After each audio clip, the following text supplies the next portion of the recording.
Samupe, Jumpe Dietia, Timothy and Uncoto, Era1 Radio, and Umpampuma, Asam Pampuma, and Ratumpuma, Era1, Yelebo Umpampuma.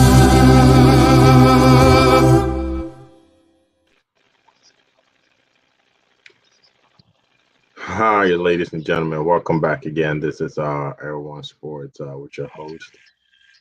I am your host, Samuel Abu-Bonsrah, as usual. I do have my co-host on, Misty from Ghana, and we do have, as usual, Japheth Hammond.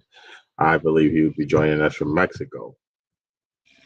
If this is your first time joining us, we'd like to welcome you. We usually just talk about the issues facing our sports in our country, being Ghana and Africa in general. But for the most part, we do focus on Ghana. Again, we are very happy to have you guys here again. As I said, our host today, Jaff, and Misty from Ghana. As usual, we definitely would like to start our segment. Well, before we get started, gentlemen, welcome, Jeff. I heard we learned you were in Mexico. How's Mexico treating you? You're looking good, man, on vacation. It's wonderful, man. Oh, my days. That's looking good. It's wonderful. You should invite me next time.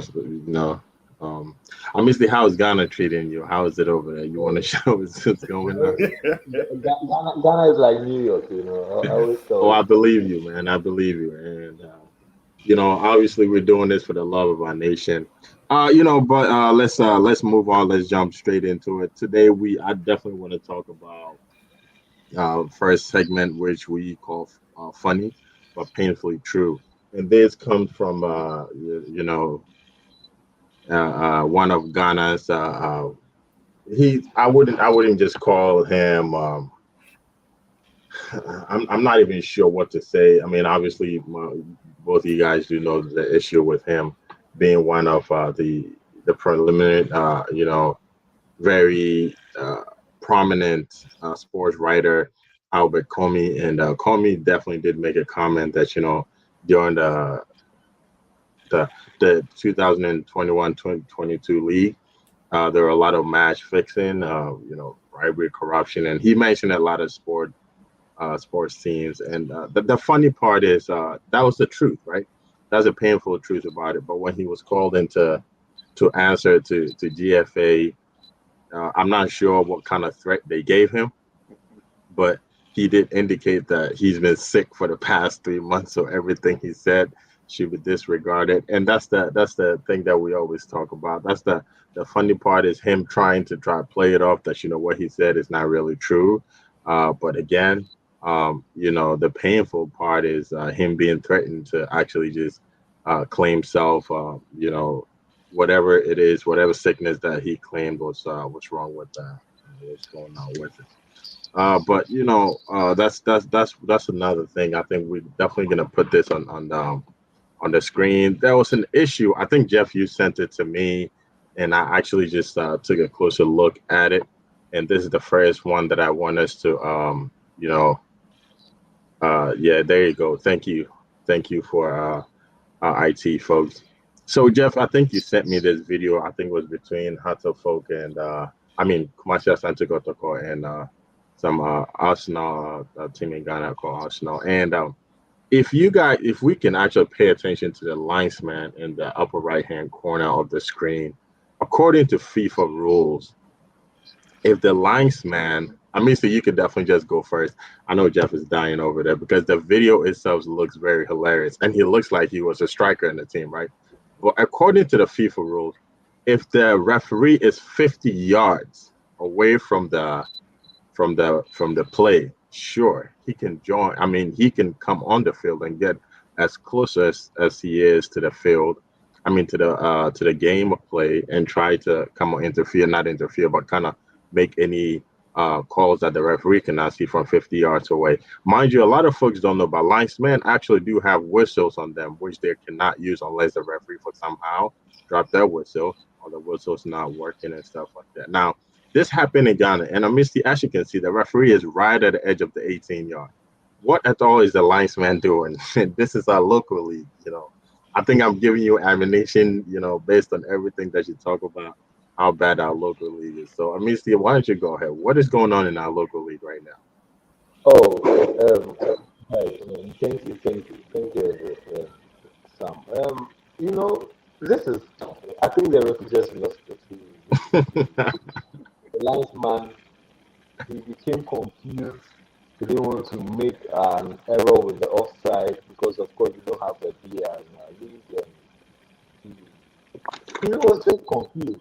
He thought it was this local games in the area, the cool games where you get the referee, the linesman on the field fighting with the players and other things. So I think it's a normal error.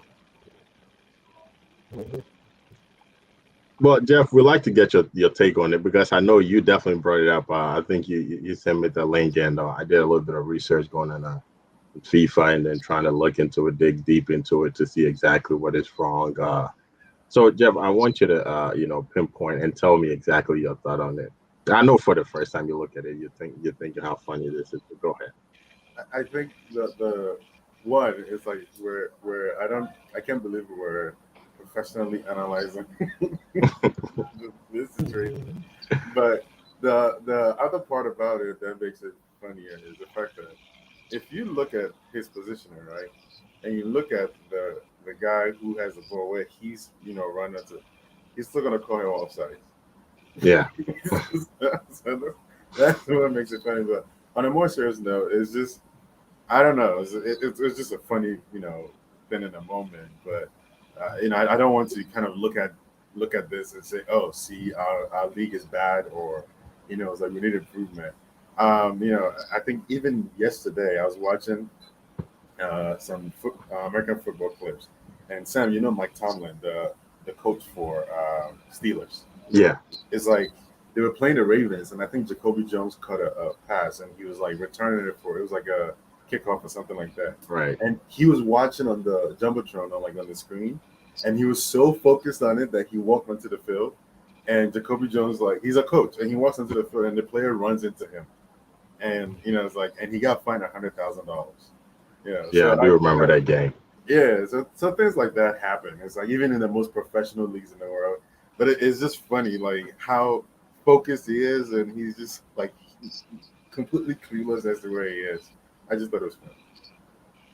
So, Amici, I want to ask you: do we have, a committee within the GFA that actually, disciplines or just looks at the performance of the referees and criticize them? Obviously, you watch every professional sport, everything in the world. No referee is definitely criticized by the association out in public. But do we have folks in the GFA? Because, and I'm only asking this because I think a few years ago when we were in Ghana, I was in Ghana, we were talking about this. It was only in the Ghana Premier League that I see a referee with shin guards on. And honestly, it wasn't shin guards. This man had taken a bribe, and I forgot exactly what game it was. It was one of the local clubs. And apparently he was given money before the game. He called several penalties and everything. And then after the game, the fans stormed on the field and beat him up. Now, I'm asking you just to out of curiosity, do you think we have kind of a committee or a group that is going to address or that are supposed to address this, or are we just going to dump that on the GFA in general? Okay, so yes, we do. We actually have the referees appointment committee. We also have the disciplinary committee, which looks into matches. Or so after every league game, if the team has an issue with the referee, you just write to the committee, so they review the match. So they have something we call the match review panel, which is made up of experts, of course, retired referees, football coaches, and technical people. So they go into the match and see if you actually made like a clear error and it wasn't like maybe a mistake or an intentional error. for that matter. So yes, we have cases where referees have been banned for 8 games. Some have been banned to the end of the season and other things. So there have been improvements. The case you're talking about was like way back a league game where the referee we didn't have those things then, but I think they've improved a lot. And yes, some referees have been actually banned. Yes. And So I think the only World Cup that, speaking of referees, the only World Cup I'm advocating for, African referees in the World Cup more. The only World Cup, and I only think it happened that way, with a lot of multiple African referees was the one in South Africa, only because it was in, on African soil. But I'm hoping, and I've been hoping that, as time goes on, and I'm only bringing this up because we're transitioning into our next topic, which obviously you guys know, with what Jose Mourinho said. No, we're hoping that, as time went on, most African referees or Africans are gonna, uplift themselves with the hopes that, we're gonna get better, we're gonna do a lot of things better. Now, before we even jump on that, right, let's look at how to improve. And I only asked that question about the refs because I mean, see, Mourinho talked about, you know, the FIFA actually, putting a restriction on African players playing for other countries. And one thing that he said that really made me bring this poster out is the fact that, he said African leaders are not trying to find out why Africans choose to play for other countries in their homelands. And until that knowledge gap is filled, it will be impossible to reverse the trend. Now let's look at the image that we have, and I think Jeff, you and I have actually just touched based on this. This is during the African Cup of Nations. This is in Ghana during, I mean, not the African Cup, the World Cup qualifications between Ghana and Nigeria. This is the reception that we had for Nigerians coming into Ghana to to play the game, and this is the media. Again, Jeff, I think you can go first and just this is the media, and this is how we actually treated the media. How do you think we can actually just get ourselves out of this funk, to the point where we can actually just represent ourselves in a much better situation? So I think I'm trying to see if you're trying to relate this back to the Marino statement that he made, because although both are legitimate, personally, maybe I don't see the connection between the two. But specific to like the media thing, it's like how we represent ourselves and whatnot, and maybe trying to establish a connection between that and the Marino thing. I I feel like I sound like a broken record because for me it goes back to like the management, right, and all of that. But on a more broader level, it's just how, and I think when we talked about this a few weeks ago, we mentioned it. It's how we take certain things like when we if a Ghanaian or an African sits behind the TV to watch the World Cup opening ceremony, they have a certain expectation. They expect it to be like the Grammys or like how the Olympics, like that level of pomp and circumstance we expected. Same Ghanaian will sit there and for Ghanaians, you know, whether it's a show or concert or game, whatever, something that is produced by Africans, and our expectation levels are so low going into it, even to begin with, right? And it's because I think the broader issue is we just hold ourselves to a lower standard. It's like, Hmm. being in Ghana, you see things that are just not right or deserve criticism. And when you criticize it, you become the odd one out. It's like you become like the Ghanaian who's going to live abroad who now thinks he's better than Ghanaians and things like that. And it's not necessarily that being the case. It's for the fact that it's like, hey, we say this, right? We always say, there are Ghanaians who have lived abroad. Whenever we see a Ghanaian who has lived abroad, who comes to Ghana and they act a certain way, people look at them like, our contemporaries, so, you've lived abroad, you should know certain things. In 2022, right, there are kids in Ghana who know more about what is happening in the U.S. than sometimes I do, right? Hmm. We're all exposed. We're all exposed. There are people in Ghana who are, producing, whether it's like entertainment or sports events, who see the level of quality that goes into how it's produced everywhere else in the world. Hmm. For some reason, when it's our turn to produce it, right, unless we have foreign entities who come in and manage the entire production, we just put we never put our best foot forward. And so I think that thing permeates through everything that we do. to to be able to see. I think that the picture you're showing, you know, players and management teams sitting on party chairs. Like it's like, to be honest, if even if the people who set it up did not at one point pause and say, "This doesn't look right." When the Mm. players walked in, they should have been like, "This is not right. We're not going to do this press conference. This is not a right setup. This is not professional." And it's like they would have gotten some blowback, but at the very least, take it on your chin and demand that standard. Like, hey, we can do better than this. I'm not going to partake in this. And I'm sure the next time, even if it's not a drastic improvement, there might have been a small improvement. But even to the players who have been abroad, who have seen, I think in the picture I can see Thomas Partey. Thomas Partey has sat next to Arteta when they're doing what's it called, press Yep. conferences Yeah. before games, and he's seen the setup, right? But I can assure that in Thomas Partey's mind, and no fault of his, he saw it and went, "This is Ghana. Ghana decided." Yeah. So we inadvertently accept this low level of quality related to almost everything. And we attribute to the fact that it's gone and blah blah blah. But when it's time for people to go do their wedding, right? They know the standards abroad that they are trying to achieve, right? They'll go bring a Rolls Royce out and things like that. So it's not that we don't know. It's not that we can't afford it. It's not that we don't know how to go about it. It's just we're complacent. And it's unfortunate to say that, but it's the truth. So for me, it goes back to like just that mindset that is now permeating how we manage the teams, what expectations we have of each other, what the objectives are going into into an event like this and all of that. It goes back to a mindset thing, and that's the most difficult thing to change. Well, Jeff, we really thank you for that. Now, I just want you to touch base and also just kind of maybe dive deeper into what Jeff said.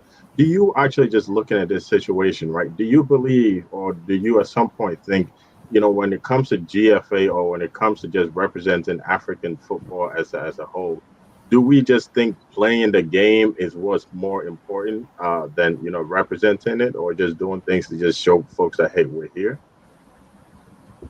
Oh yeah, definitely.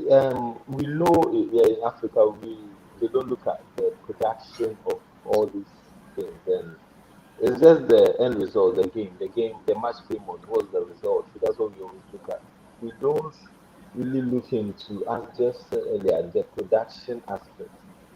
See, I know in Europe and other places, and in America, even when it's a normal school game, sometimes I watch ESPN and I see the college games, and I'm like, wow, this is like a national, like a calf Level of AFCON game. production. Hmm. Yes, the level of production, the cameras they use with the drones they use is wonderful.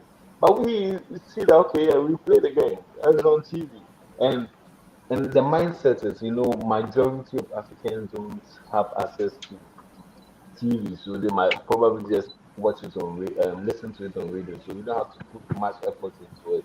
So that is the way we think. We don't sell our game to the outside world. Hmm.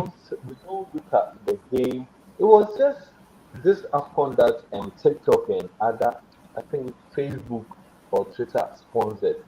So they were advertising the games on those Twitter and other things. And it's 2022, and you watch ESPN and you see a college game and you see like 2 million sponsors out there. You understand? So yes, we don't respect that. We feel like, oh, they play, okay, it's a game and that's all. The fields are terrible. They're just playing. The results are in it's Africa. So it's our mindset, definitely. We don't You know, take things too. And sorry, yeah, go ahead, Jeff. I want to add to what I'm saying. Right, I think just this morning news came out that Barcelona has sold 10% of its media rights Mhm. for the next 25 years, and that's how that's what they're using to raise money to buy new players this transfer window, right? And I mean, as bad as of a business deal as it is, right? Going back to everything we're talking about, who, which sponsor, which investment, they sold it to an investment firm, Barcelona did. Which investment firm out there, if you were to put Senegal, Ghana, Nigeria, Cameroon, I'm talking about like the big, like football houses across Africa, right? And you told them that you wanted to sell the TV rights to these teams for the next 25 years, right? for $100 million, they'll tell you that's not worth it, right? Mm. Because again, we're not producing it at the level that will actually fetch the kind of money that makes Right. sense for an investment company to come in there and say, we're going to give you this lump sum because we see the value. Even if we don't see it today, given the things that you're putting in place, we see it growing over the long term. They don't see it. We don't see it ourselves, right? And to what I'm basically saying, like, you look at college games here, they're drone shots, they're like panning across the stadium. There's different in Ghana. Um, we have drones in Ghana. They all shoot weddings on weekends. We have drones in Ghana that are being used for funerals. Do you get what I'm saying? So it's funny because I say it all the time. Like, if somebody can really, like, maybe a free business idea out there is like, begin building these entities around sports, you make so much money. It might not be money you're making today, but in the long run, because there are foreign entities who want to come into the African market, right? But a lot of times, and this is the African problem when it comes to like businesses, foreign businesses trying to get to Africa, we make it so hard for them to come and work with us, right? We don't facilitate that. So now, if let's say one of the things, for instance, a huge business idea out there is I was reading this blog last time, and there are scouts from like top teams all over the world who are complaining that today, given all the diversity and inclusion things that's happening around the world, they want to be able to go into like African, and this has been a perennial problem, right? And recruit African players. But they're like, where is the data on African players? They're playing games week in, week out, but no Mhm. one is actually capturing the data around these players. So now a scout has to do the legwork of, and what Scout was saying that is similar to what he had to do back in the 80s and the 90s when he was Mhm. scouting players. He doesn't have to do that today all over the world. But when he comes to Africa, he has to go back to those tactics Of because he course. can't get the objective data that he needs. He can't get the objective reviews. He can't get the medical reports that he's looking for. He can't get the player's history that he's looking for. It's like so much is involved in the world that we just choose not to keep up with it. Or even when we get the technology, we use it for such frivolous things. Right? I'm not saying weddings and funerals are frivolous, but it's like there's so many applications for these things. But we will fight, fight, fight. I remember when drones first came to Ghana. FCC in Ghana was like, no more drones. You can't fly drones. People advocated and pushed so that we could use drones, and eventually they came up with legislation around it and loosened the legislation so now you can fly drones in Ghana. Okay, you take Zipline, which is a foreign-owned business that has come to Ghana, is making money with drones. Every other drone company, either they're shooting farms, which is a good thing, or they're using it for like entertainment, weddings and Mm. concerts and things like that. So it's like sometimes we limit ourselves, and then we wonder why the world is not knocking on our door for the good things that we have. Or when they come, they pillage, they take the good things, and then take it back to their country.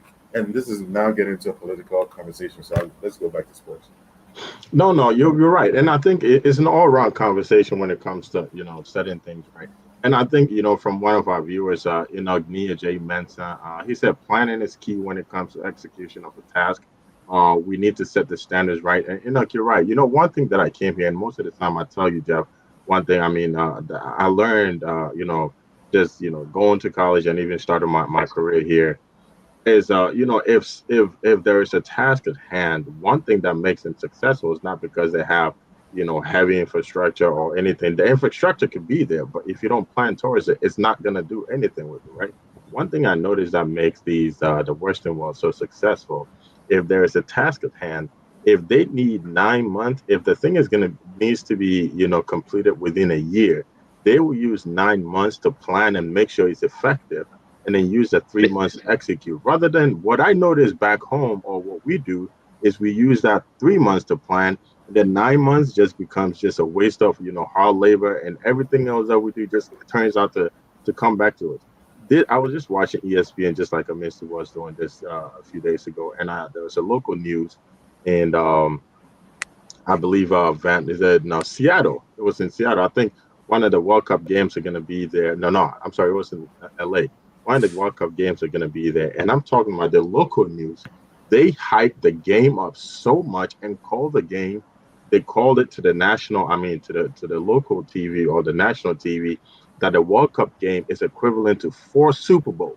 Now, folks who are watching us from around the world, locals and everything, Ghanaians and everywhere around, now, Super Bowl is probably one of the biggest, what if not the biggest, celebratory Sporting event, thing yeah, in the US. in America. They called a World Cup game, not a World Cup final. They are so excited about it. 5, 6 months before that, they started advertising, right? So again, why? What is preventing us? And Amisi said, we only care about just the action. We only care about going to finish the game. So again, how can we really, it's easy to talk about the problem. How can we really get that out there? How can we kind of show ourselves, to the world a lot more, rather than just kicking the ball on the field? Because there are so many things. And I think, I was talking to Issa and I was talking to a local team in Ghana, and I was telling them how I was being treated when I was playing college, soccer, and everybody was shocked. They didn't believe it. They didn't believe I had a nutritionist. They didn't believe I had a physical therapist.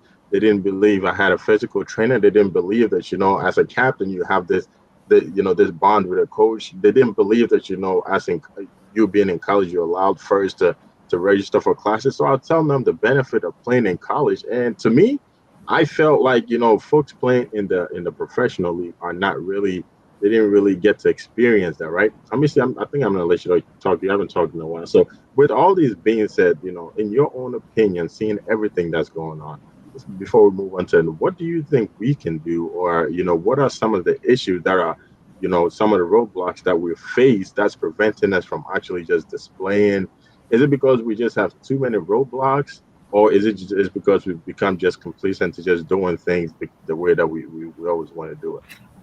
Okay, for me, I don't think we have any roadblocks. Now the world is, even these things are easier to acquire and get now to have a good production if you want, if you are serious about it. And moreover, it all boils down to, as you said, the planning.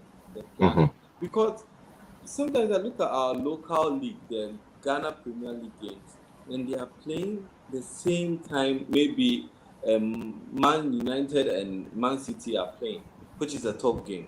You Mm-hmm. don't do that.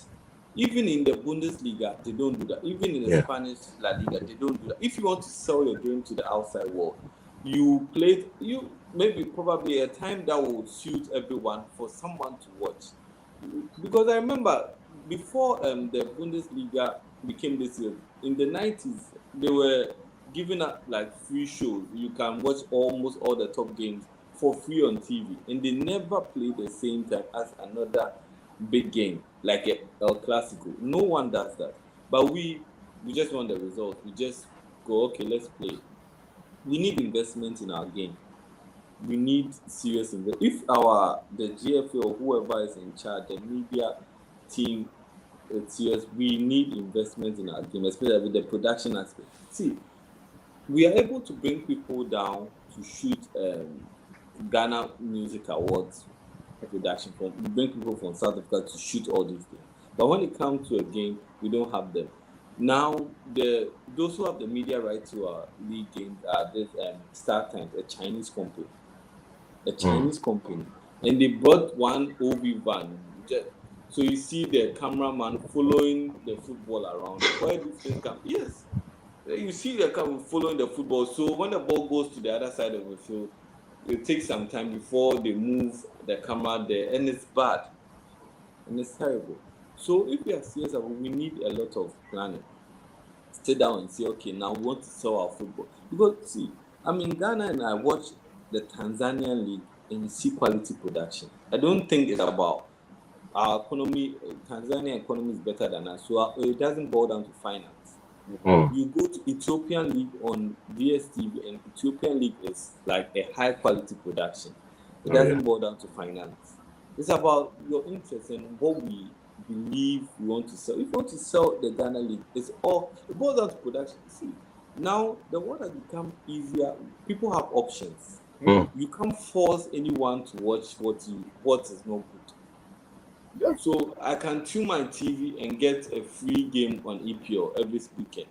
And at the same time, if a Ghana league is playing and it's even free to air, and I see the production, the camera has to move about 2 minutes before I see the ball, goes back. So I'll switch off and go to what. So you have options. So if we really want to sell the game, we need to take it serious. Of course, we might not be at the same level as the EPL or other league, but at least the production should be a little bit better. That's all we need. You understand? Because and that's what pains me most in 2008 and 2000 when House of Folk were playing the CAF Champions, the production was better then. I mean, we were able to, you could watch it outside and say, yeah, this is a good thing. But when in 2020, where things have become easier, now you can be use. I'm sure you can use an iPhone to shoot a game. Oh yeah. There are other options, and now we don't even do that. So our game is declining, and we need to improve it. It's not about finance. I don't think so. It's about how serious we take the game. Oh yeah, I mean, see, like if you take, I keep going back to this wedding example, right? But because like there's a proliferation of like wedding videographers and you know Yeah. things like that in Ghana. I'm like, there are some of these young guys walking around Ghana who can put on a better production than most media houses can right now in Oh Ghana. yeah, of course. Come on, man. Easily, right? Going back to the whole Jersey thing that we are talking about last week. Uh, there, there are young people in Ghana who are better designers than what Puma or whoever is putting out today, right? Hmm. So Hmm. the thing is, sometimes to your point, right? It's not about the finance. If we can get what the best in the world is, and it's like we can afford it. Sometimes we need to look within. Like you're saying, there are people in Ghana, artisans who are very much exposed to how things are done outside, and how things are done in a more. Forget, I don't want to use outside or America or Europe as like the yardstick, but it's like in that industry, right? There are professionals who know that within that industry, regardless of where you are in the world, this is a level of quality that is now kind of reigning. And we have those in Ghana. So why don't we tap into those things? And it seems like everything has to be like, for instance, I have a friend who actually had pitched like a few jerseys too. And it's like the moment the conversation comes up, one, first of all, you have to find the right person at GFA and blah, blah, Hmm. blah. And then it becomes a whole contract. Then like, go and write a proposal and do this. And I'm like, he's an artist. He doesn't care about that.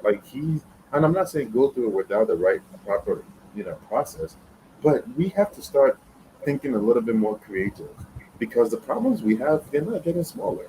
Like you say, we've digressed from 2008 to now. The problems are only getting bigger. So yeah, it's not for the lack of resources. It's not for the lack of people who are capable, right? It's one is, are we finding the right capable people in the right positions, and then two, it's like, are we getting creative with how we use those resources? And the last thing is, and I think the most important thing is the willingness there to improve. If the willingness is there, we'll find a way. If it's not there, it doesn't matter how much money we throw at it. Jeff, let me piggyback off what you're saying. And I remember, I mean, you and I are both here, and I remember that when the Washington football team, had to change their name. One of the things that they did, just so because they realized almost every name that went in the database was either registered or just taken by some of the local or some of the football teams, high school, middle school, whatnot. So one thing they did is that, and I remember they threw the challenge out on the social media, Twitter, Instagram, or wherever. They said that we want people to design the next logo or come up with the name, and they did that, right? They were able to they were able to find a logo, they were able to find a name for it, and now they call themselves the Washington Commanders or I mean, whatnot. But that with that that, yeah. they didn't have to go through a high value channel of a sponsorship like we do back home. And you're saying Josh is around, and Josh always has this bright idea of possible Ghana jerseys, and most of the time he puts it in our group, and we all see it. At some point, I saw it and I said, "Oh, if this is the real Ghana jersey, I'm definitely gonna get one." Oh Then yeah. it turns out he's the one who designed it, and Mhm. he has folks out there. But we've made the level of communication in terms of getting the right idea out there so difficult that it's hard for folks like you and I or this generation with the brain and ideas to really come out with that. But yeah, as long as we don't stop talking about it, I think we're gonna get somewhere. And I thank you guys, and I thank everybody for listening. But before we move on to our next segment, we're gonna go on a quick commercial break, and when we get back, we're gonna move on to our next segment. And Marino said this during a press conference, and I don't know if anyone knows the special one. He's actually my favorite coach in the world, not because he coached Chelsea, but he just. I think he always looks out for African talents. He's the only coach I know who really brings out the best in almost all African talents. And he made this this statement in a press conference, and he said African countries will start winning the World Cup. Now he wants people to know. I want you to realize Africa is equal to every other nation in the world. Africa is good. They have the ability to win any game. Only because most of their best players, the only reason they don't have the ability to win any game is because all their best players are scattered around the world playing for other countries beyond their homelands. Now he continued to say, if you look at France, for instance, half of the players are black. Half of the world-class players are black footballers who, in one way or the other, might have played for Africa. Now, I know people are not going to like me for this, but FIFA needs to stop African players from representing other nations other than the origin. I would like to get everybody's take on it, but before that, let's go for a quick commercial break. Right back. Hello, beautiful people of Ghana. This is Banahine Specialist Hospital. We are so excited to announce to our people Ghana that we are finally opened and we are accepting patients. At Banahine Specialist Hospital, our extraordinary physicians and nurses are here to provide a high quality medical service to our extraordinary patients. Our services include primary care services, maternal, neonatal, and pediatric services. We also have an in-house pharmacy. We have x-ray and laboratory services available to you. Come to us for all your healthcare needs and you will be happy you did because we believe the health is wealth. Thank you and stay blessed.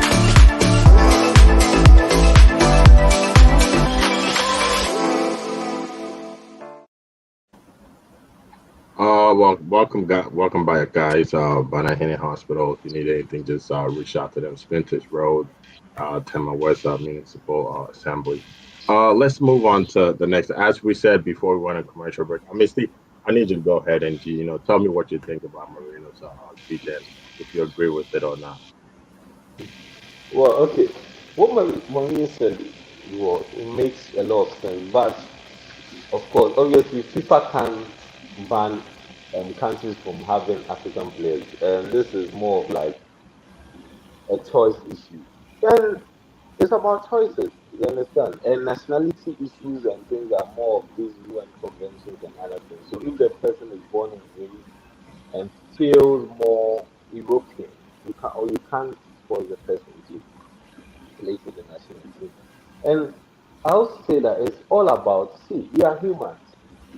When you go where you are accepted and where you are treated nice, or where you know you are going to get the same level of quality, or maybe like when you are going to play. So if I know I'm born in France and I have these kind of facilities, this infrastructure I train with, and I know I'm coming to Ghana or Senegal and I'm not going to get that. There's no way I'm going to choose Senegal or Ghana to play for. It's normal for any human being. So it's up to us to make our systems better as Africa. For the players to naturally say, okay, yeah, I feel more African than European, and I'll play for an African country. So it's normal.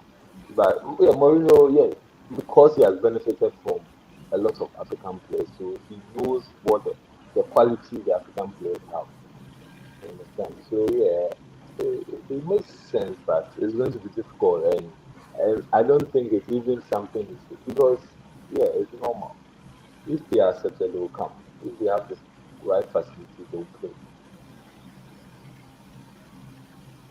I agree, and I think to it's one of those things where I think Marino is saying it because he knows there's a one. No one is going to get mad at him because I don't know who really is going to be like, oh, Marino said, like nobody's really going to get mad at him. It's like an unspoken truth that globally everybody's aware of that. Okay, yeah, like this is what happens.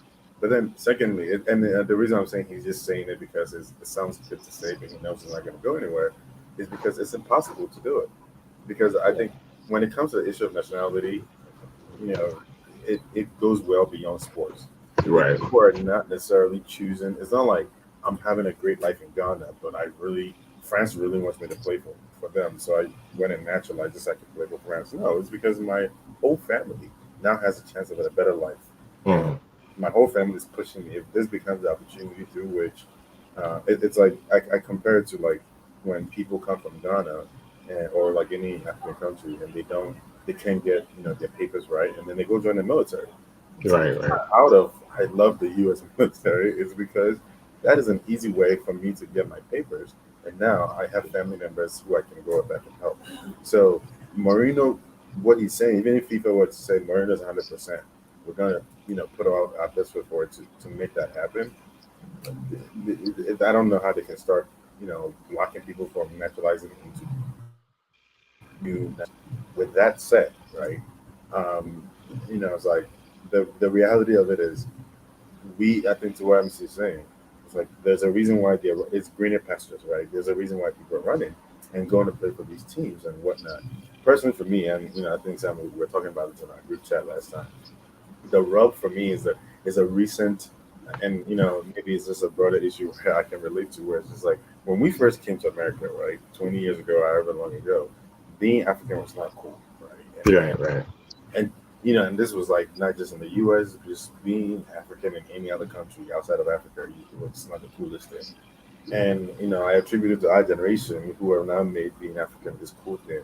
And also like people actually wake up now and say, I'm going on vacation in Ghana. I remember some years ago, if you told people, oh, December I'm going to Ghana, they were like, what are you going for? Where are you going to Ghana? Yeah. Today it's like I have friends calling me like, hey, I'm going to Ghana, man. Will you be there? And I'm like, oh, sure, okay. So that transition now, it's like you see a lot of these players now go back, and I think Memphis Depay said this recently, where he was like, "I now know, what it is like being African, and I wish, I had an opportunity." I'm like, stop. No, you don't. Given the opportunity to do it all over again, you wouldn't commit to Black Stars. Why? Because Netherlands has a better chance of winning a World Cup than Ghana ever will. Like you wouldn't do that, and that's just the reality of it. So, it's like it comes down to the players themselves. If there is this new renaissance where players now have this strong affinity for their homelands and they forego the potential for World Cup glory and want to play for their national teams, that might be the only way it can start happening, right? But it has to be something that starts with the players saying that regardless of all that is the positives in it for me, I'm going to forego all of that and like go play for Guinea. I'm a Pugler. I'm going to forego winning the World Cup with France, and I'm going to go play for Guinea because that's where my mom, is from. Even though I've never been there myself, and I'm only now recently getting acquainted with it. So it's not something that is feasible. It cannot be done. It cannot be stopped. Somebody cannot wake up one day and be like, "Okay, we're putting a stop to it." It has to be something that we have to be able to start igniting that spark and that passion in players, given how we run our teams, given how what our teams have to offer, but then also be realistic about the fact that it's not a slight decision for players to make either, having to turn down all the beyond sports, all the opportunities for their family to say that, oh, I love Ghana that much, I'm going to play for Ghana. So, to me, it's one of those issues where it's like, it sounds good, we're all hopeful, but I don't see how that's going to start panning out in any way. Well, I think this is that one time that, well, maybe not one time that I probably might disagree with you guys, given that what, it's not possible, but I think it's plausible. I like to use that word a lot because now this is in FIFA, they have this rule where you can have a dual citizenship. I mean, again, this can just like you said, Jeff, it can this conversation can definitely go political real quick, and it can just it doesn't translate just specifically to sport, right? You can have a dual citizenship and pick and choose which side that you want to play with, assuming what benefits you. Now, this is the reason why Marino made that statement. I'm not sure if you guys actually saw the news of FIFA has allocated $269 million to compensate any team whose player is gonna, leave the league to go play in the World Cup in Qatar. Marino is furious because during the United uh, European nations, they paused all leagues around the world to play in the United Nations. During the World Cup, they paused all leagues in the world to play the World Cup. During the Asian Cup, I think they paused Asia and some part of Europe for them to play. During the European qualifiers, they paused everything. The only tournament in the world they don't pause is the African Cup of Nations or any cup or any league pertaining to Africa. Now, there's the thing. At what point is FIFA going to make that change for it to benefit Africa as a nation or as a continent? Because I remember when we were all here when Liverpool's coach Johan Klopp just made a change. I mean, a comment that you know, African Cup is a useless cup, which they use to distract the players from getting their jobs done. And we have coaches disrespecting a continent like this. And the only reason why, sometimes I say this, Marino stands up for people like us and our leaders and everything. It's funny because we do have leaders who actually have to vote. Africa has more votes in terms of the voters who keep the president of FIFA in place. Africa has more votes, and for some reason, we have less accommodation in terms of all these benefits that all these Europeans get. Sorry, So Sam, to me, it's not some reason. It's like respect and like consideration is not always given. You have to go and take it, right? yeah, but that's what I'm saying though. So if our leaders, and just like you said, until our leaders find a way to actually manage this, it's like we become so complicit to the idea that as long as we get to have because I don't know if you remember there's this player on Dennis from Watford lost his starting position when he went to play in the African Cup of Nations. When he came back, they had put in a striker who had actually scored like 3 goals. I think he had scored like 5 goals in like 3 games. Dennis lost his starting spot, and Dennis was the leading striker on the team. But because Nigeria did not do so well, so at what point, just like Moreno said, at what point are we going to expect FIFA to, again, Jeff, like you said, we're not demanding it, right? We're just sitting back, just waiting for it to. So at what point are we going to look at the actual situation and say, hey, you know what, we have been cheated, we're being cheated, and they're going to continue cheating us? At what point are they going to pause all these and just have everyone focus on us and focus on what we're doing? At what point can we actually do that? Because I've never seen FIFA actually allocate money to players and be like, hey, there's an African Cup of Nations. This team, you're losing money. This team, you're losing Salah. This team, you're losing Dennis. This team, you're losing Thomas Partey. Take this money. Sam, so one does that. Sorry, let me jump in. My thing is this, right?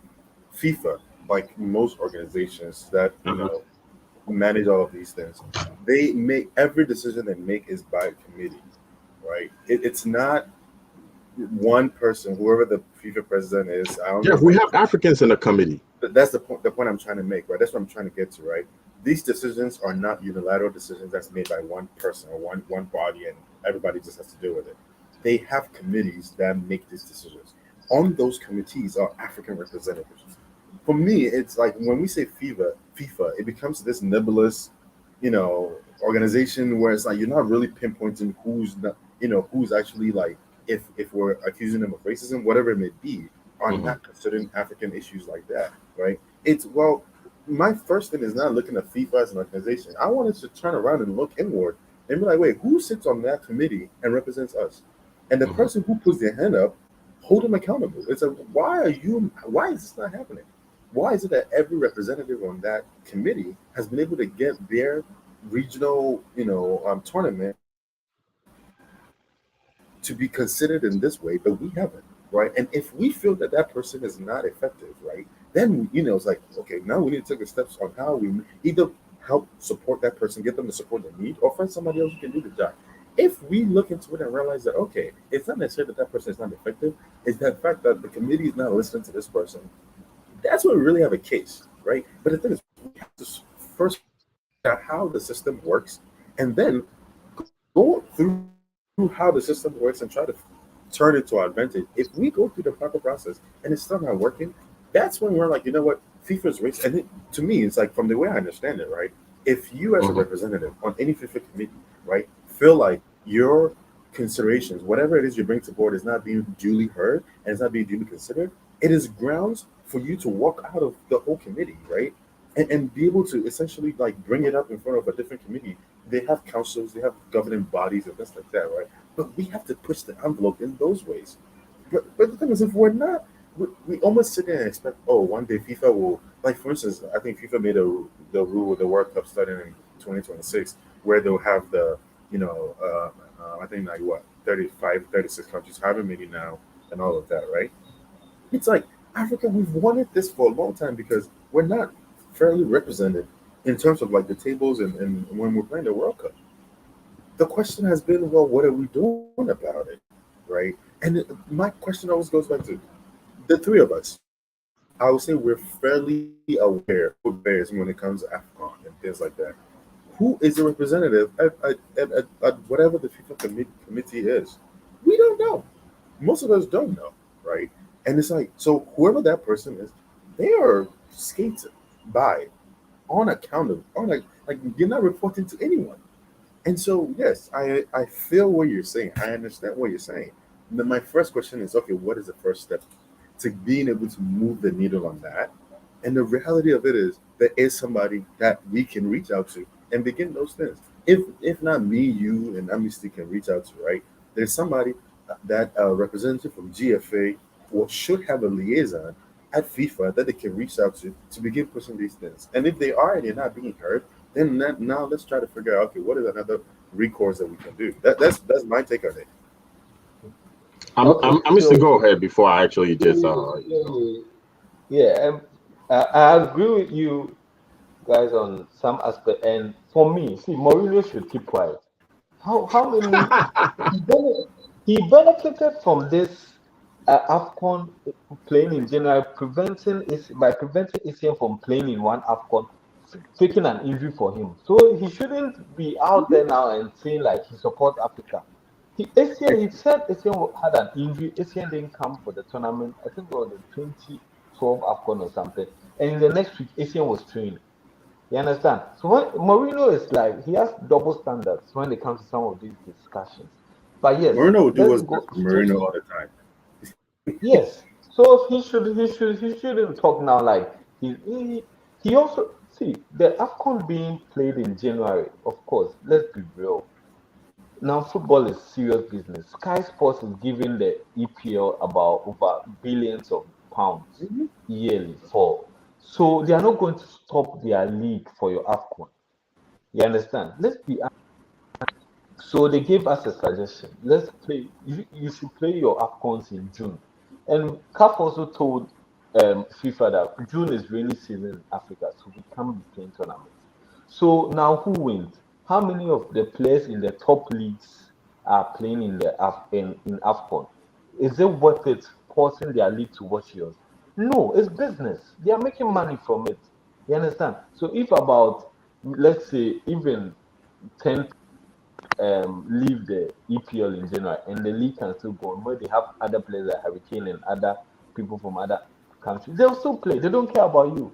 So sometimes I feel it's either if we can beat them, we join them. So either we agree and say, okay, now we'll shift our tournament to June, July, or right before the league starts, maybe early August when the winds have come down and play.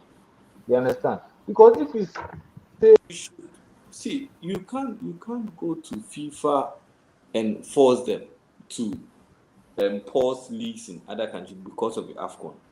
Yes, and FIFA also, a lot of people say, okay, African representatives. I think we have the same number of countries in Africa as Europe, but Europe has about 13 countries now qualifying for the World Cup, and Africa has about five. What is our performance in the World Cup when we go in the past years? Initially, of course, there have been improvement. We should have one representative there, but how have we performed to make a case for ourselves as Africa? Have you how apart from the quarterfinals? In fact, it's just three countries who have been to the quarterfinals. How many countries have been past the quarterfinals so we can make a case? You understand? So me, I feel now. Well, I mean, In fact, is yes, there an argument to be made that if they had more representatives, one person could have cracked it, right? That's a yes, fair argument to, that's a fair question to ask. If we had more representatives, or if we had fair representation, one of us maybe would have been able to go further than we have, but we haven't. yes.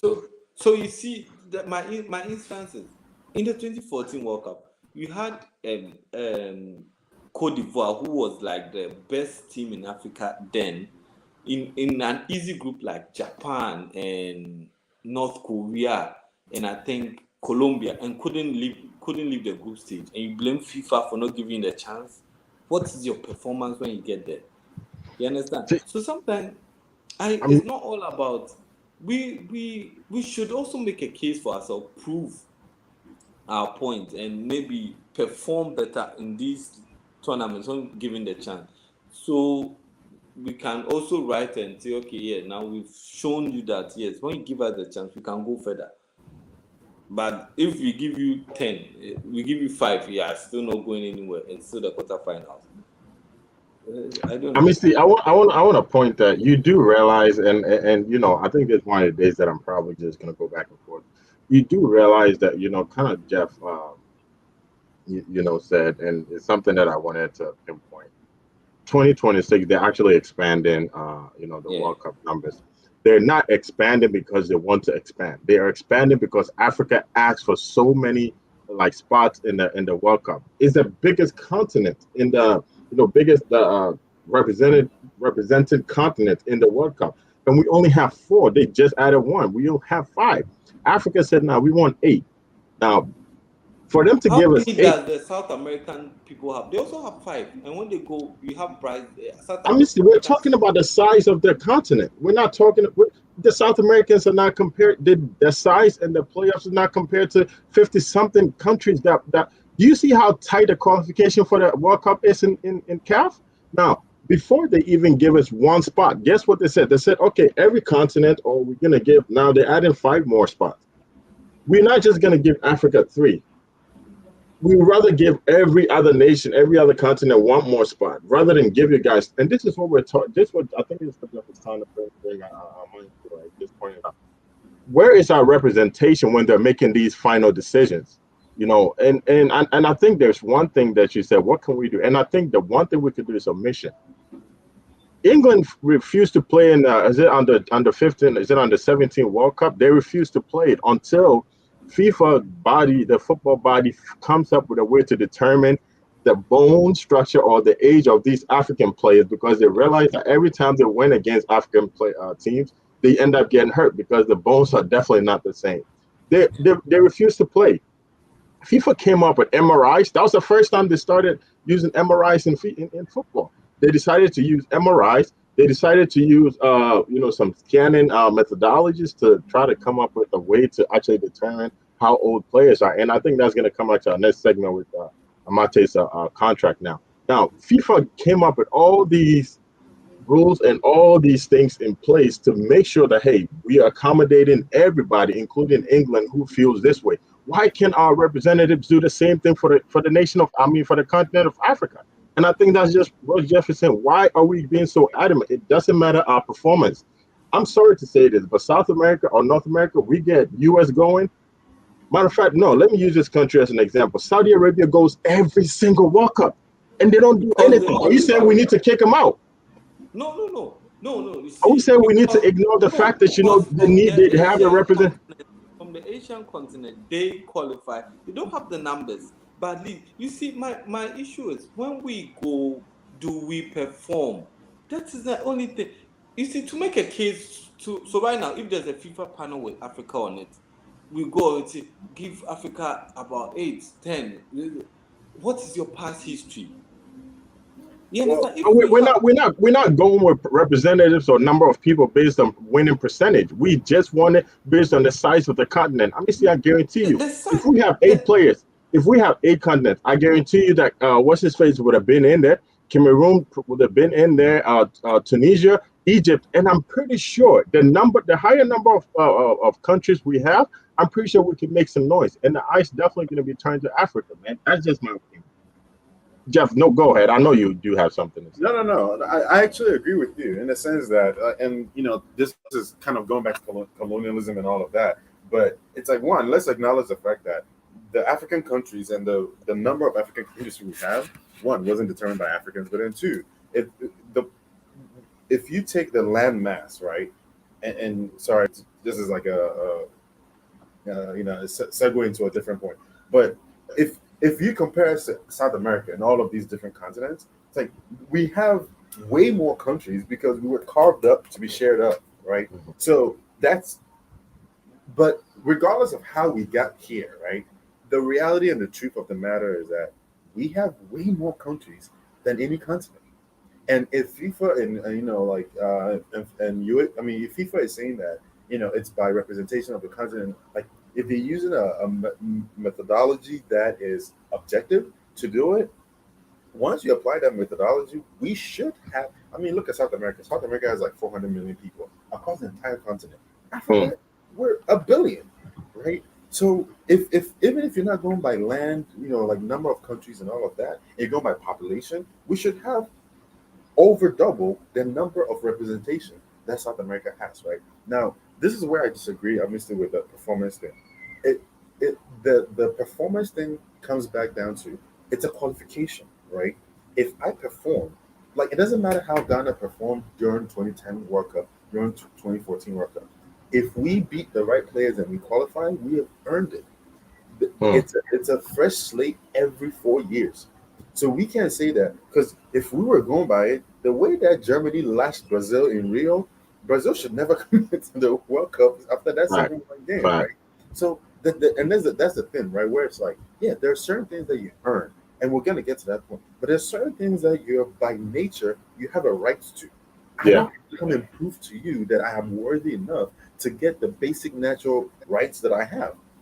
If you're saying that, oh, we're looking at the number of countries, and from each region, given the number of countries, we're looking at this number of, qualifiers. All right, cool. You came up with the rule. Apply the rule equally, equitably across all countries. When you do, I mean, across all continents. When you do apply it, right now you're applying it, but when it comes to Africa, the rule changes. And then the same people, and this is where I brought the whole colonization thing back. You guys were the same people who came and divided us into 55 countries. Now you're sending the telling us you guys have too many countries. Myself, which one is it? Do you know what I'm saying? It's like if you've divided us into 55 countries, we're gonna bring 15 countries to the World Cup. Make room for us, right? You have to accommodate us, and I think that's the bigger issue, right? Where it's just like we like almost to the point where, for me, the way I see it is, we're we're always too thankful to be in the room. We always feel lucky to be counted. It's not Mm. necessarily that we're going there and saying this is our spot, we own it, we deserve it, and so we have a right to it. Because let me tell you, Czechoslovakia and all of these countries are not begging for these things, right? But when it's time for us, as much as I understand what you're saying, I mean, it's like there's no rule that says that we have to earn our spot by virtue of like how we performed the last World Cup. It doesn't matter because every year it's a 4 years late. And so if other countries have been afforded that right, to me, it's like it becomes very suspicious when the countries that are not being afforded that right just so happen to be the black countries, right? And that's where I'm like, okay, well, you know what? If you're saying you're approaching this with an objective approach, then okay. As much as Comoros might not be, they're gonna go to the World Cup and Portugal will step all over them. They still have earned the spot. You still have to allow them through the door. Now, if I come and I come and take 15 lashes, that's my problem. Let me worry about that, right? Mm. But we can't keep taking this approach of we have to always like earn our way to certain things. I'm not necessarily saying we should sit back and expect it to be given to us, but there are certain things that we have a natural right to, just Yeah. by virtue of the world. If we've all agreed to participate, because the FIFA thing, we've all agreed to participate into it, and that's why at some point people are able to withdraw their participation. If we've all agreed to participate in something, like at that point, it's like you can't impose certain things on me, or you can't treat me unfairly and expect me to just be like, you know what, yeah, I'm just happy to be here. I'm glad we're here. No, it's like even if we have the the bottom 60, when you look at the FIFA rankings, the bottom 60 are all African countries. I don't care. Let the number of countries that are supposed to be represented in. Homobani and last year, my fine. All right, cool. It doesn't matter. So to me, those are two different scenarios. When you get into the World Cup, at that point, that's where you need to go earn your position. By the time the World Cup is over, wherever you land in that ranking, you need to go and earn that. But in terms of just being in a room, having a seat at the table, no one should be able to tell us that hey, you can't because yeah, you guys have too many countries. I'm sorry, we didn't draw the map. You Yeah. did. You drew the map. So now you have to deal with what your grandfathers did. You have to deal with it today. That's just my opinion on that. Now, I mean, see, I want to ask you this, right? How Yes. North America has a country, playing for the qualifications for the. They have a total of 8, right? Yeah. 8. How many countries does Africa have? Over 50, right? I'm not about to, mess up, my geography teacher's, knowledge and put up a number that I don't remember. Over 50. I know we have over 50 countries in Africa. North America has 8 people represent, and they get 4 qualifications. 50 countries, we also get 4. They're We not get earning their 5. way into it. Come We on, have the 5 just started just last. But anyway, 5 on 4, 50 versus 8.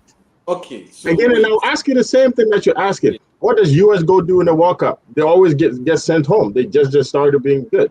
What does Mexico go do in the World Cup? Matter of Yeah. fact, Panama was in the World Cup a few years ago, or was it no Honduras? They got 8-0, they got 5-0, and they got 7-1, and they still play for the qualification. So again, what does North America have that we don't have? That they get to have Good. 4. So that is the point I'm making. Even us here in Africa, in our CAF AFCON, how many teams is CAF able to accommodate in one AFCON tournament? That's, you see, if we claim FIFA doesn't allow it, it was just the last 2 AFCON. That was when FIFA started taking CAF started taking 24 teams in that AFCON. You understand? So even for us, we are not able to even accommodate our team to even play a tournament for us to have winners and other things. And you expect FIFA to, where you see, and our issue in Africa is way beyond the football. And even when you are playing qualifiers, for you to travel to Comoros, you have to travel to Europe and other places before you come back. So all these things are not being encouraging for us to, but we make cases that want to, okay, be there. But even the platform and for us to even play the games are not even there. CAF is not even able to organize a tournament for 55 countries. Not even able to organize a tournament well for us to have winners and other things, and even playing in the qualifiers. All these things are issues we should sort out before you play. See, if you are in Europe, you are leaving Czech Republic, go to maybe France to play FIFA qualifiers game. You can just take one train and you go. But in Africa, when we are playing Cape Verde, you go to Amsterdam, sleep over, move to Portugal before you fly back to Africa to play a Cape Verde match. You understand? So all these things are not even encouraging anyway. Yeah, I mean, see, as much as I'm like 100%, I agree with you, right? But those are our internal issues, right? Yes. And so if we don't solve them, how do we then? No. But my thing is, we need to sort them out. Yes. But what I'm also against is, yes, I know I need to put my house in order, but whether my house is in order or not, once we come on the world stage, we're not looking at Russia and what they have going on in Russia. We're not looking at there's issues all over the world, right? Yeah. Some people's station and some countries' station in life are much better than others, right? But for some reason, all of those are not being counted. Because the thing is, with everything you're saying, I'm not asking for us to host the World Cup. Yeah. I'm not asking necessarily that the FIFA, if let's say Comoros does qualify or whatever, that they need to make any provisions to accommodate them. No. All I'm saying is, when you're being counted, count to be fair. That's it. Now, don't look at my problems at home to say, well, I was going to give you this opportunity, but knowing you have this, no, let me worry about that. Let us worry about that. Our team's marketable. See, FIFA is a business. You Yeah, understand? but In Europe, you can. I mean, so you do realize that Africa is also a part of this business that they've been building, No, right? You do realize that. You see, it's the revenue they are getting where let's be honest, where there's maybe an Italy, Mexico or Brazil game compared to maybe a Comoros and Italy game. How many views are they going? So you see, FIFA is doing all these things not because, of course, we have issues, but how the teams are marketable. And even if your team So, is not, to your opinion, African teams are not marketable, like when on the world biggest stage. you can just count a few. See, after the first, we're not saying they should hand select, like less marketable teams. You give us the opportunity, and they play for the playoff spot, and then they do get in. Obviously, if they play for a playoff spot, I'm saying in the ideal world, obviously Comoros is not going to beat Egypt, obviously. So we're going to have a team like Egypt that gives us more opportunity to play to advance to a much higher level than being kicked out of the during the 2014. I believe, I'm not sure if I'm wrong, but Ghana and Germany's game was the most watched game in the whole World Cup. It hasn't happened in so many years. Mhm. The ticket sales were outrageous and everything. Not necessarily because Germany or something, because Ghana had been, a very promising team from the previous the first time they went into the World Cup. Assuming a team gets into the World Cup, you don't think they want to play much better? You don't think but they cannot play better until you give them the chance. And obviously, I feel like we have Exactly. so many giants that can go in there to represent. Don't handpick these teams. Togo, don't. I mean, not to disrespect I'm any telling country. you, Don't I'm telling handpick you. No, no, but Benin, Sam, Togo, or Gap. it's not even about handpicking, right? It's about, again, putting the process in place and letting the process work, and not Right. intervening in that process. If you're saying, okay, there are 200 plus countries in the world. Okay, cool. There are 7 continents. Okay, 2 of the continents are inhabitable. So we're looking at 5 continents. Okay, in those 5 continents, we first of all, and knowing and understanding that they're not, you can't compare all those continents, right? Whatever process you put in place has to take that into consideration, right? So for me, I'm like, the argument that is like it can be done is not what I'm willing to buy, because I'm like, they figured out bigger problems. This is an easy mathematical problem that it can Of figure out. course, come on, The man. other point, which obviously you made around like the teams not being marketable or not being good, I literally just Googled. I went to FIFA's website. You type in FIFA, the first thing that comes up, it says FIFA exists to govern football, and this is the important part, to develop the game around the world. They have a mandate. And now it's time to go put your children on stage. And you know, I can shit because you're like, yeah, he's not. You're the parent. So my thing is, at the end of the day, it's like, if you're saying that there's a whole continent full of teams that are not well developed,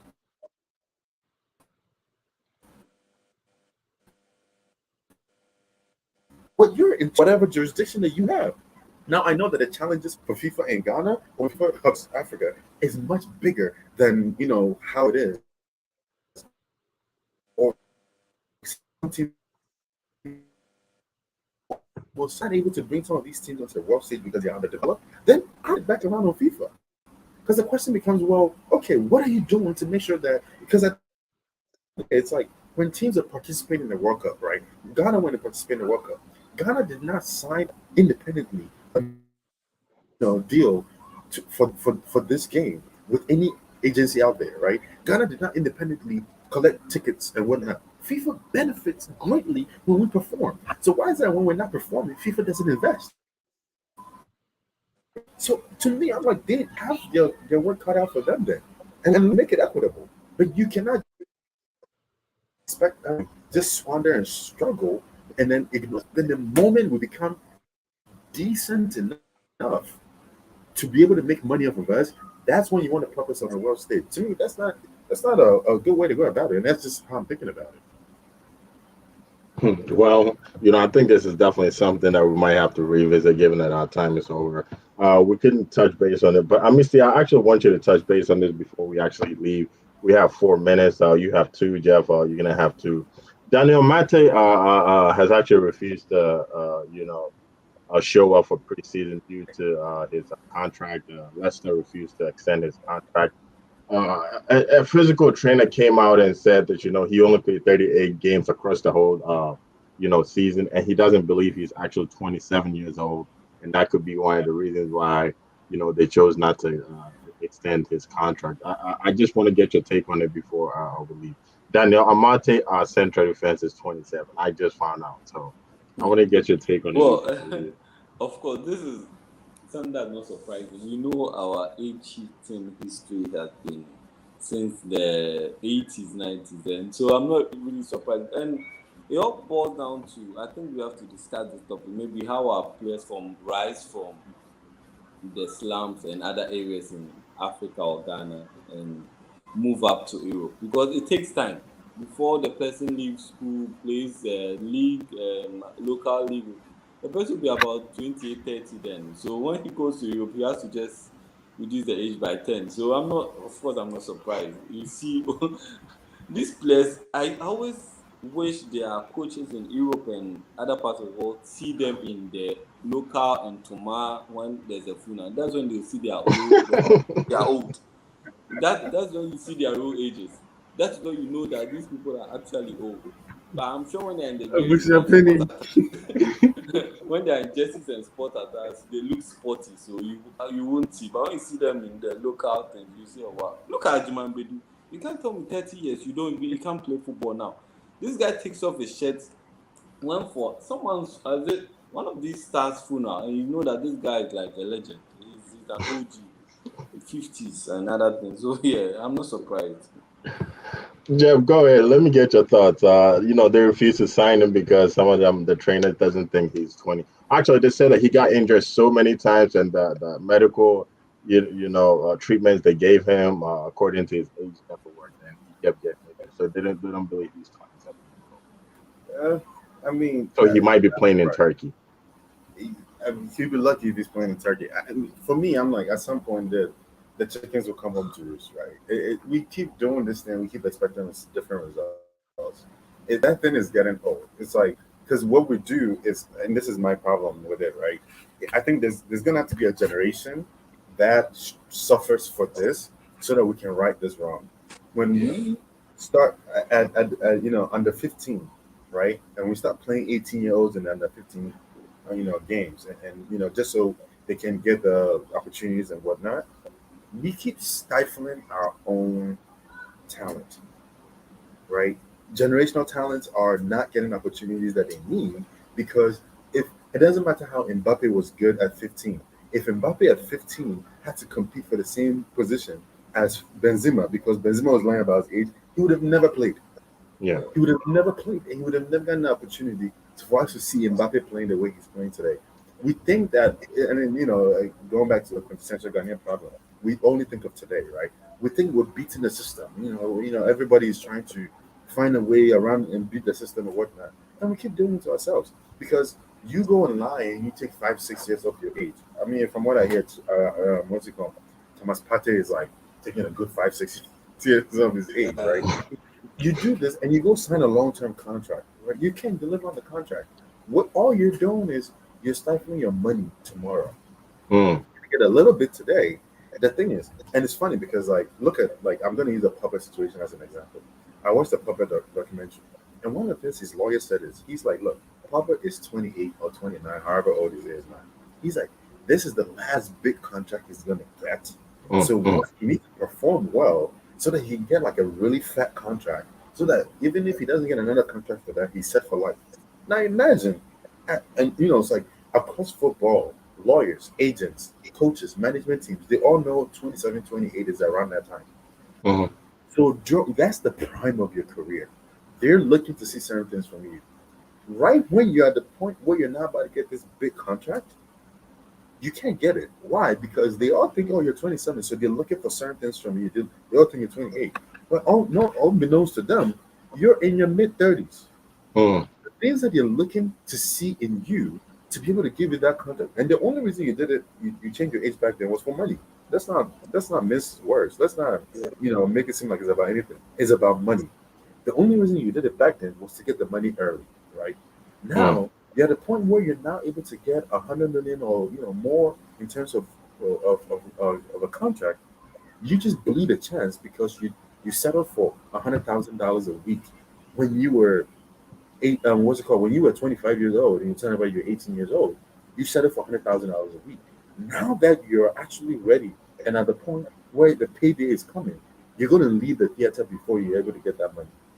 So we tend to think in these short term cycles where we think we're beating the system. And I'm like, since my mom's favorite words, since time immemorial, like, it's not worked for anyone, and we just need to stop it. There's gonna have to be a generation that we say, yeah, even if you're whatever, Karna, like, we've lied about your age, so you played under 18, and so now it's time for under 23, and we're gonna say you guys are not gonna play. We're gonna play actual under 23 years old. So your generation is going to have to miss this opportunity or go find opportunity somewhere else so we can equalize everyone. Because if we don't do it, all we're doing it hurts me because it's not that we're only diminishing opportunities for ourselves, right? It's the children behind us. It's those behind us. Because if for a coach or a scout, if 10 people come out of Ghana, 10 22-year-olds, and for some reason 10 22 years, by the time they're 10 27, they're playing like they're 36 years old, at some point he's going to stop recruiting from Ghana.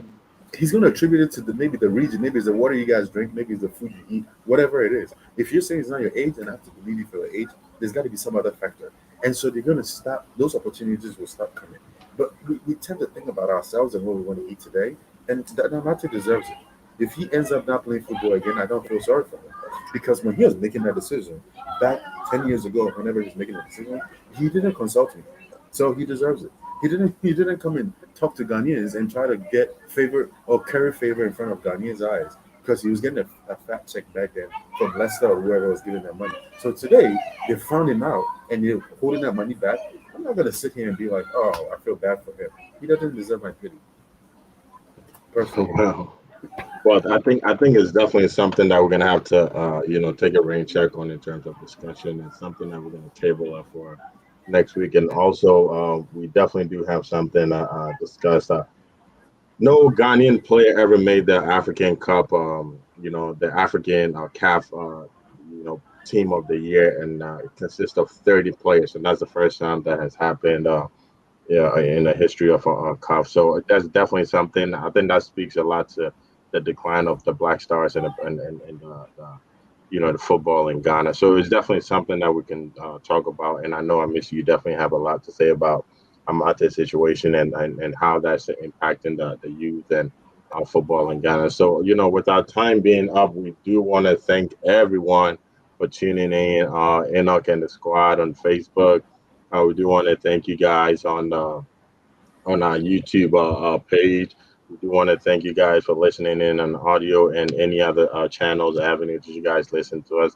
As usual, I'd like to thank my host, Jeff. I know you had to. We appreciate you so much. You really took time out of your vacation in Mexico to share your thoughts. And as usual, we do appreciate it. Misty, I know it's midnight, and you did take time out of your sleep schedule to be here today, and we do appreciate you guys so much. But yet again, our time is up and we have to leave the podium. And so we thank everybody, and until we see you guys again, peace out. Much love. Okay. All right, thank you. Thank you. C'est mon père, ça me fait bien tiens. Je me fie dire non kotu, Era1 Radio. C'est mon père, je me fais bien tiens. Je me fie dire non kotu, Era1 Radio. Oh, and you